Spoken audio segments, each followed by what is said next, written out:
या फिर share market में थोड़ी सी गिरावट आते ही वॉलेटिलिटी होती है और डर के मारे लोग अपना पैसा निकालकर एफडी में डालना शुरू कर देते हैं। मशहूर लेखक मॉर्गन हाउसल कहते हैं कि अच्छे इन्वेस्टिंग का मतलब ये नहीं है कि आप कितने स्मार्ट हो।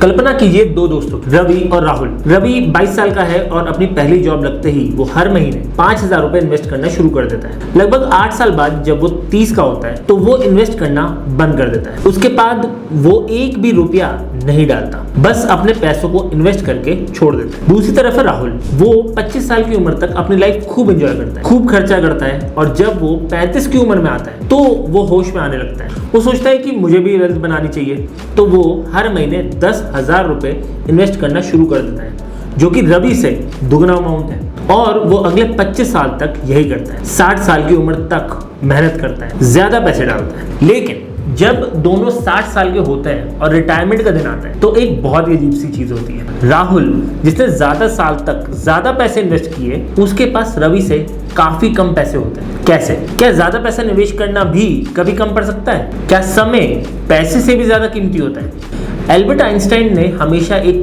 चीज दुनिया को कही है कि कंपाउंडिंग दुनिया का 8वां अजूबा है। जो इसे समझते हैं वो इसे कमाते हैं और जो इसे नहीं समझते वो इसे भरते हैं। हम सब ने स्कूल में कंपाउंडिंग इंटरेस्ट का फॉर्मूला पढ़ा है, that is P × 1 + R raised to the power T। लेकिन स्कूल में हमें ये नहीं बताया गया कि ये सिर्फ एक मैथमेटिकल फॉर्मूला नहीं है, ये एक फोर्स है, एक ऐसी ताकत जो हमारे आसपास हर पल काम कर रही है, चाहे हम उसे नोटिस करें या नहीं। सदियों से दुनिया के सबसे अमीर लोग इसी ताकत का इस्तेमाल करते हैं। फिर भी ज्यादातर लोग अपनी पूरी जिंदगी फाइनेंशियल स्ट्रगल करते हुए क्यों गुजार देते हैं? चलिए इसे समझने के लिए हमें पहले सिंपल ग्रोथ और कंपाउंडिंग ग्रोथ के बीच का फर्क समझना होगा। सिंपल ग्रोथ का मतलब है जब कोई चीज एक फिक्स्ड रफ्तार से बढ़ती है। जैसे अगर आप एक गुल्लक में हर दिन 10 रुपए करके डालें तो 10 दिन बाद वो 100 रुपए बन जाएंगे, 100 दिन बाद वो 1000 रुपए बन जाएंगे। ये सिंपल अर्थमेटिक है। लेकिन नेचर ऐसे काम नहीं करता। एक पेड़ को देखिए, पहले साल वो सिर्फ एक छोटा सा पौधा होता है, अगले साल उसकी कुछ शाखाएं निकलती हैं, फिर उन शाखाओं से और नई शाखाएं निकलती हैं और फिर उन नई शाखाओं से और नई शाखाएं निकलती हैं। वो एक फिक्स्ड रफ्तार से नहीं बढ़ रहा होता, वो खुद को मल्टीप्लाई कर रहा होता। पहाड़ से गिरते हुए एक छोटे से बर्फ के गोले को यानी स्नोबॉल को इमेजिन कीजिए। जब वो नीचे लुढ़कता है तो वो अपने आसपास की और बर्फ अपने में चिपका कर नीचे ले जाता है और जैसे जैसे वो बड़ा होता जाता है उसकी बर्फ खींचने की कैपेसिटी भी बढ़ती चली जाती है और नीचे पहुंचते पहुंचते वो एक बहुत बड़ा एवलांच बन जाता है। कंपाउंडिंग भी बिल्कुल यही है। अब इसे पैसों के नजरिए से देखते हैं। जब आप पैसा इन्वेस्ट करते हैं तो वो आपका प्रिंसिपल अमाउंट होता है, उस पर आपको जो रिटर्न मिलता है उसे इंटरेस्ट बोलते हैं। आपको अपने प्रिंसिपल पर तो रिटर्न मिलता ही है, बल्कि जो इंटरेस्ट आपने कमाया है उस इंटरेस्ट पे भी आपको इंटरेस्ट मिलता है। इसी को इंटरेस्ट पे इंटरेस्ट लगना कहते हैं और यहीं से शुरू होता है एक्सपोनेंशियल ग्रोथ का जादू। लेकिन इसमें एक बहुत बड़ा कैच है। कंपाउंडिंग का ग्रोथ कर्व शुरुआत में एकदम फ्लैट होता है। पहले कुछ सालों में आपको लगेगा कि कुछ नहीं हो रहा है, आपकी वेल्थ एक सीधी लाइन में रेंगती हुई महसूस होगी। लेकिन अगर आप उस पैसे को री इन्वेस्ट होने देते हैं तो कुछ सालों बाद वो कर्व अचानक से ऊपर की तरफ शूट करने लग जाता है। इसे समझने के लिए फाइनेंस का एक बहुत मशहूर रूल है, द रूल ऑफ 72। अगर आप 72 को अपने एक्सपेक्टेड एनुअल रिटर्न से डिवाइड करेंगे तो आपको पता चल जाएगा कि आपका पैसा कितने साल में डबल हो गया। अगर आप 12% कमा रहे हैं तो 72 डिवाइड बाय 12 यानी 6 साल में लगभग आपका पैसा डबल हो जाएगा। पहले 6 साल में वो 1 लाख से 2 लाख होगा, फिर अगले 6 साल में 2 से 4, फिर 4 से 8, फिर 8 से 16, फिर 16 से 32 और आखिरी के कुछ सालों का जंप इतना बड़ा होता है कि हमारा दिमाग भी उसे आसानी से प्रोसेस नहीं कर पाता। बट सवाल आता है कि अगर गणित इतना ही सीधा है तो हर कोई अमीर क्यों नहीं बन रहा? यहीं पर एंट्री होती है ह्यूमन साइकोलॉजी और बिहेवियरल फाइनेंस की। स्टैनफोर्ड यूनिवर्सिटी का एक बहुत फेमस एक्सपेरिमेंट है, द मार्शमैलो एक्सपेरिमेंट। बच्चों को एक कमरे में बिठाया गया और उनके सामने एक मार्शमैलो रखा गया। उन्हें कहा गया कि वो अगर 15 मिनट तक इसे नहीं खाएंगे तो उन्हें एक और मार्शमैलो मिलेगा। ज्यादातर बच्चे 15 मिनट तक इंतजार नहीं कर पाए। डिलेड ग्रेटिफिकेशन यानी आज के मजे को कल के बड़े फायदे के लिए टालना इंसानों के लिए बायोलॉजिकली बहुत मुश्किल है। हम इम्पेशेंट हैं, हमें तुरंत रिजल्ट चाहिए। जब लोग इन्वेस्ट करते हैं तो पहले 2-3 साल में उनका पैसा बहुत धीरे धीरे बढ़ता है, वो बोर हो जाता है, फिर कोई नई गाड़ी लॉन्च हो जाती है या उनका दोस्त कोई नया फोन ले आता है और वो अपना सारा इन्वेस्टमेंट निकाल लेता है, जिसे लाइफस्टाइल इन्फ्लेशन कहते हैं। या फिर शेयर मार्केट में थोड़ी सी गिरावट आते ही वॉलेटिलिटी होती है और डर के मारे लोग अपना पैसा निकालकर एफडी में डालना शुरू कर देते हैं। मशहूर लेखक मॉर्गन हाउसल कहते हैं कि अच्छे इन्वेस्टिंग का मतलब ये नहीं है कि आप कितने स्मार्ट हो, बल्कि इसका मतलब ये है कि आप कैसे बिहेव करते हो। बाजार को टाइम करने की कोशिश करना, जल्दी अमीर बनने के चक्कर में बार बार अपने इन्वेस्टमेंट बदलना, ये वो गलतियां हैं जो अपॉर्चुनिटी कॉस्ट बढ़ाती हैं और कंपाउंडिंग का सबसे जरूरी एलिमेंट तोड़ देती है, और वो एलिमेंट है अनइंटरप्टेड टाइम। लेकिन कंपाउंडिंग सिर्फ दौलत नहीं बनाती, ये दौलत को तबाह भी कर सकती है। कंपाउंडिंग